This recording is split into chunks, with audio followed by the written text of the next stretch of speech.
is enough said. Happy Wednesday, Heat Nation. Hump Day. Yo, boy Ernest here. Back with another Miami Heat Talk video. Guys, you know what I'm going to ask, but I'm going to ask it anyway. Show support.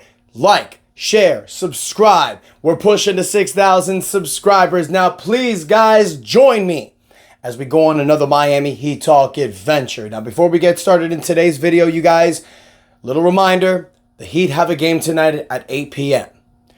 This is probably the most important game of the regular season for the Miami Heat. Why? Because the Miami Heat play the Chicago Bulls tonight. Now the Bulls lost yesterday to the Cleveland Cavaliers. So this gives the Miami Heat and the Chicago Bulls the same record, 36-43. There's 3 games left in the season. These next 2 games after Chicago, the Heat play the Pelicans and the Wizards. So do the Bulls. So this game tonight is to see who gets the 9th seed. If the Heat lose, unless Chicago loses these next 2 games, the Heat will be the 10th seed. So tonight you want to win. Why? Because you're going for the 8th seed, which you still have a shot of getting. But if you end up finishing with the 9th seed, at least that first play-in tournament game is in Miami. So you're playing at home. Playing the play-in tournament game at Chicago, having just one shot to make the playoffs, that's going to be very difficult. So it's very big for the Heat to win tonight. So I want to hear your guys' thoughts on that. Now, before we get to the topic, I do want to give a comment shout out from yesterday's video. Wasn't really a lot, you guys, so I would really appreciate some more comments in this video. Makes this contest a little bit better. I know times are bleak right now, you guys, but I think today's topic is going to be pretty good. But I want to give a shout out to Myron Krantz. Reason why I'm picking this comment, it was a great comment, but kind of segues to today's episode. Myron writes yesterday's next season's outlook.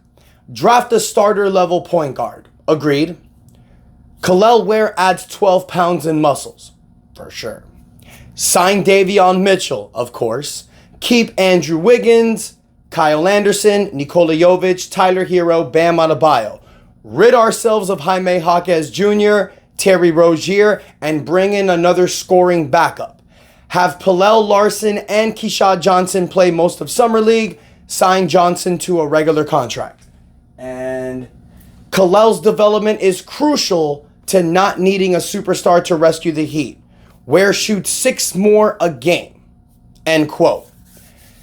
I agree with Myron with a lot of this stuff, man. I mean, getting rid of Jaime Jaquez, I don't think that's necessary.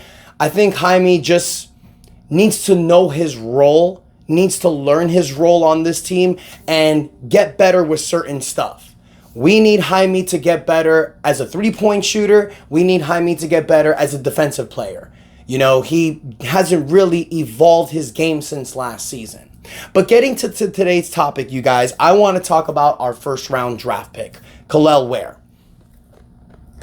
And the reason why I want to do this, you guys, is because the question needs to be asked. Can Kel'el Ware become a potential NBA superstar in today's NBA? And the reason why I'm asking you guys, Kel'el Ware has evolved his game the second half of this season. Now, for those of you that have been following me since before this season, you guys saw the live draft I did. Drafting Kel'el Ware, I was excited. Even before drafting Kel'el Ware, I had an episode where I was giving the top draft picks I think the Heat should take. Kel'el Ware was number 1 on that list because I knew that Kel'el Ware would fit perfectly on this team, especially playing alongside Bam Adebayo. You guys know that I've been a big proponent of Bam Adebayo playing the power forward position, which is what we're currently seeing now. And ta-da! Bam Adebayo is playing way better at the 4. But the beginning of the season, you guys, Kel'el Ware was not playing at all. And if he was playing, it was garbage time, which sucked because you knew the potential that he had, but he was raw. He was still learning the system. The games that Kel'el Ware would play 4 to 5 minutes, like nothing, you would still see him get like 4 points, 4 rebounds. And then the games that he would play 12 to 15 minutes, he was getting like 10 points, 7 rebounds. Then he wouldn't play, and you're thinking, what's going on? Well, because he was making a lot of boneheaded mistakes defensively. Yes, he's a shot blocker. Yes, he's a rebounder.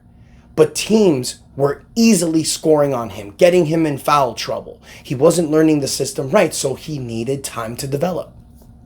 What did I say at the beginning of the season? Back when we had Thomas Bryant and when Kevin Love was playing real minutes.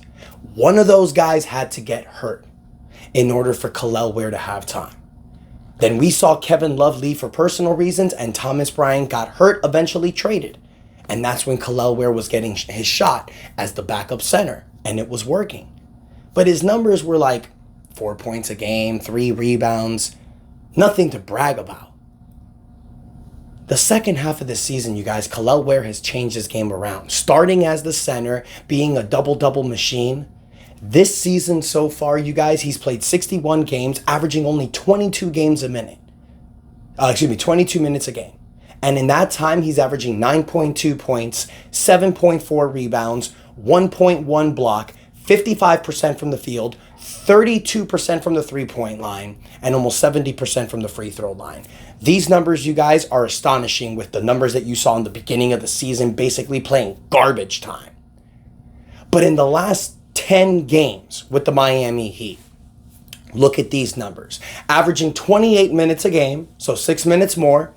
He's averaging 11.4 points a game, 11.2 rebounds, 1.2 blocks, 56% from the field, almost 36% from three, and 65% from the free throw line.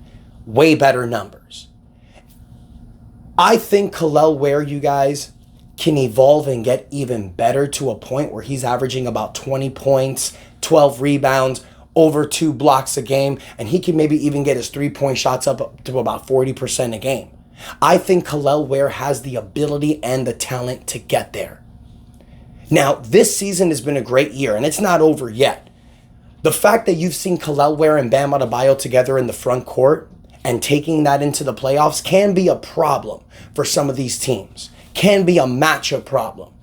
Andrew Wiggins and Bam Adebayo were questionable tonight. So if we have a healthy Miami Heat roster going into the playoffs with Kel'el Ware and Bam Adebayo acting like the Bash Brothers, Andrew Wiggins being that second profile scorer next to Tyler Hero, with Tyler and Davion Mitchell and Duncan Robinson doing his thing, maybe even getting Nikola Jovic back in the playoffs is a possibility. I don't think so. But you're having other players that are stepping up. Pelle Larson, Alec Burks.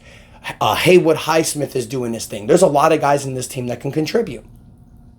But I think the main thing that Kel'el Ware needs to work on this offseason, and what I agree with Myron about, bulking up in size. Now, if there's one team that you're going to do that with, it's the Miami Heat. Because think about it, you guys, when we drafted Nikola Jovic, he was a prodigy, a skinny little twig. Look at him now.